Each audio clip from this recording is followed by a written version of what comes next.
నేను ఈ ఉద్యోగం చేయలేను, నేను ఈ బిజినెస్ పెట్టలేను, నేను పిల్లల్ని పెంచలేను, నేను ఈ వివాహంలో ఉండలేను, ఇటువంటి మాటలు మాట్లాడొద్దు.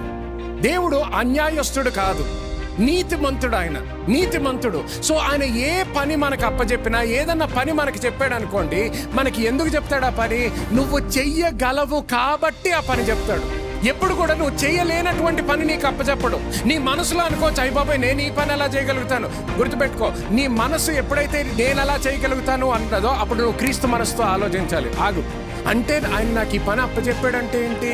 నాకు తెలియంది ఆయనకు ఒక విషయం తెలుసు నా గురించి. ఎందుకు? ఆయన నన్ను సృష్టించాడు కాబట్టి. సో ఇప్పుడు నువ్వు ఆయన మనసుతో ఆలోచించావు అనుకో, ఇప్పుడు ఆయన ఎటువంటి కార్యము చేయమన్నా కూడా, ఓహో నా మనసులో నేను చేయలేను అనుకుంటున్నాను, కానీ ఆయన నాకు అప్పచెప్పాడంటే ఈ పని చెయ్యడానికి కావలసినటువంటి సామర్థ్యత అంతా కూడా నాలో ఉన్నదనం.